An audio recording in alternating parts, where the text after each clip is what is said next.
So yes, ఇది ఇంకొక computer lab అనమాట. సో చాలామంది తెలుగు స్టూడెంట్స్ కూడా ఉన్నారు అండ్ చాలా వరకు గణపతి యూనివర్సిటీలో 55 వరకు కంప్యూటర్ ల్యాబ్స్ ఉన్నాయన్నమాట. అండ్ ఎస్పెషల్లీ మనకు ఐఐటియన్స్ ఎవరైతే అల్యూమిని ఉన్నారో వాళ్ళు ఫ్యాకల్టీగా ఇక్కడ వర్క్ చేస్తున్నారు. 70 మెంబర్స్ ఫ్యాకల్టీ ఉందన్నమాట.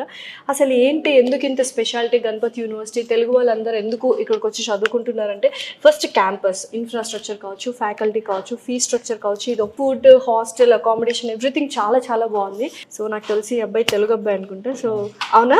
ఓకే, నీ పేరమ్మా? మాధవ్. సో ఎక్కడి నుంచి? అనంతపూర్ నుంచా? ఓకే. సో ఏంటి అసలు గణపతి యూనివర్సిటీ ఎందుకు నచ్చింది, ఎందుకు చూస్ చేసుకున్నారు? ప్రాక్టికల్ వర్క్ ఎక్కువ ఉంటుంది. ఇంక మిగిలిన యూనివర్సిటీస్ అంటే బెంగళూరు, చెన్నై అక్కడ కంపేర్ చేసినప్పుడు మనకు అక్కడ థియరటికల్ గా ఎక్కువ ఉంటుంది, ప్రాక్టికల్ తక్కువ ఉంటుంది.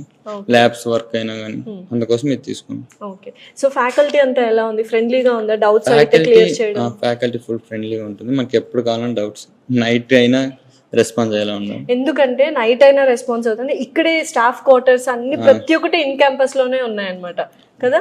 Safe and security wise and everything. Food అంతా ఎలా ఉంది? తెలుగు మెస్ ఉంది.